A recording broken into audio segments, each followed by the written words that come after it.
नमस्कार, मी पंजाब डक. आज आहे 18 जून 2026. तर शेतकऱ्याला सांगू इच्छितो की 21 जून पासून ते 30 जून त्या दरम्यान राज्यामध्ये पावसाचं वातावरण तयार होणार आहे. बऱ्याच ठिकाणी 21 तारखेला पाऊस सुरू होणार आहे, काही ठिकाणी 22 ला होईल. असं करत करत 30 तारखेपर्यंत राज्यात वेगवेगळ्या भागात पाऊस पडणार आहे. शेतकऱ्यासाठी हा दिलासादायक पाऊस ठरणार आहे, म्हणून हा अंदाज लक्षात यायचा. म्हणजे सांगायचं झालं तर 21 जून पासून ते 30 जूनच्या दरम्यान राज्यात चांगला पेरणीयोग्य पाऊस पडणार आहे. तो पाऊस सगळीकडे एका दिवसात सगळीकडे जाणार नाही, दररोज वेगवेगळ्या भागात जाणार आहे, म्हणून हा अंदाज सर्व शेतकऱ्यांनी लक्षात द्यायचा. आणि शेतकऱ्याला एक विनंती की जमिनीमध्ये पेरणी करत असताना जमिनीमध्ये ओल तपासून पेरणी करावी. कारण की 4 बोट 6 बोटवर जर तुम्ही पेरणी केली तर ती तुमची पेरणी खराब होऊ शकते. म्हणून पेरणी करत असताना जमिनीतील सगळ्यात महत्वाचा ओल तपासणं. आणि त्याच्यानंतर सांगू इच्छितो की पेरणीसाठी आता उशीर झाला, तर उशीर झाल्यामध्ये जर कापूस लागवड करत असत तर सगळ्यात महत्वाचं आता अंतर कमी करावं लागतं.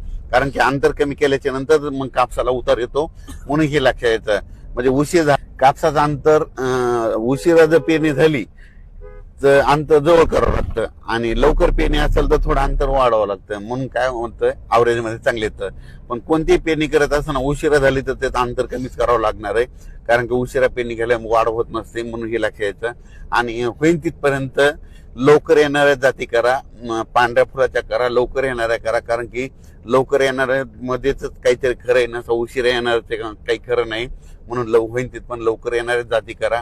आणि शेतीचं नियोजन करत असताना चांगली मशागत करून आपण आपल्या पेरणीची तयारी ठेवा. पाऊस पडल्याच्या नंतर जमिनीवर ओल तपासा, असं करीत करीत नियोजन करून तुम्ही शेतकऱ्यांनी पेरणीची तयारी ठेवा.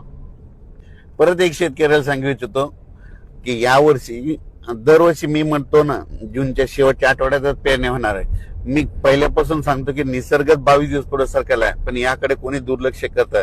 लोक जे अंदाज देत असताना निसर्ग कोणी लक्षात देईना. निसर्ग काय झाला की ऋतुचक्रमान 22 दिवस पुढे सरकले, थंडी 22 दिवस पुढे सरकेली, उन्हाळा 22 दिवस पुढे सरकला, आणि पावसाळा 22 दिवस पुढे सरकला. लहान मुलाला जर विचारलं तर पाऊस कधी येणार, तो म्हणतो 7 जूनला येणार. पण आता भविष्यामध्ये काय करावं लागणार आहे, आता 7 जून ऐवजी आपल्याला दरवर्षी म्हणावं लागणार आहे जूनच्या शेवटच्या आठवड्यात पाऊस येणार आहे आणि पेरणी होणार आहे, असं म्हणावं लागणार आहे. कारण की हे भविष्यात ही परिस्थिती असंच राहणार आहे. पाऊस दरवर्षी 7 जूनला येणारच नाही, फक्त थोड्या भागात पडेल. पण खरी पेरणी मात्र 14 आपलं जूनच्या शेवटच्या आठवड्यात होणार. म्हणून आता 2027 बी धरा, 2028 आणि 2029 ला जरी तुम्ही काय करा, वाटल्यास आतापासूनच लक्षात ठेवा पेरणी कधी होणार तर शेवटच्या आठवड्यातच होणार. आणि यावर्षी तशीच परिस्थिती. मी खूप दिवसापासून सांगत होतो निसर्ग पुढे सरकायला, पण याकडे कोणी दुर्लक्ष करत, सगळेजण दुर्लक्ष करत होते. पण आता खरी वेळ आली. आता बघा तुम्ही, दरवर्षी जूनच्या शेवटच्या आठवड्यात पेरणी होणार आहे, म्हणून हा अंदाज लक्ष. एल बद्दल सांगायचं झालं तर एल असो या नसो, दरवर्षी आपल्या महाराष्ट्रामध्ये भारतामध्ये पाऊस येतो तर येतोच, ही गोष्ट लक्षात घ्यायची. तर तुम्ही बघायचं झालं तर बघा, आता 21 तारखेपासून पुन्हा पाऊस सुरू झाला की हे सगळं बंद होतं, एल बंद होतं, सगळंच बंद होतं. म्हणून शेतकऱ्याला सांगू इच्छितो, आपल्या भारताला 2 समुद्र आहेत, एक अरबी समुद्र, बंगालच्या खाडीचा समुद्र. अरबी समुद्रामधून जरी पाऊस नाही आला तर शेतकऱ्यांनी एक तारीख लक्षात घ्या, 20 सप्टेंबर एक कॅलेंडर मध्ये लिहून ठेवा. 20 सप्टेंबरला एक पाऊस येणार आणि शिवाय शेतकऱ्याची ज्वारीची पेरणी करून देणार. म्हणून हे गणित लक्षात घ्यायचं. म्हणून म्हणतो एल असं नसो, दरवर्षी आपल्या महाराष्ट्रात पाऊस येणार हे निश्चित. एल तुम्हाला सांगू इच्छितो 15-20 वर्षामध्ये कधीतरी एकदा उद्भवत असतो. दरवर्षी समुद्राचं तापमान सारखं नसतं.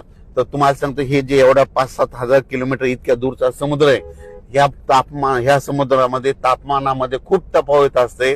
1-2 किलोमीटर, 10-20 किलोमीटर तापमानामध्ये गरम गार पाणी होत असतं. म्हणून म्हणतो एल असं येणं दरवर्षी आपल्या महाराष्ट्रात पाऊस येणार हे निश्चित धरायचं.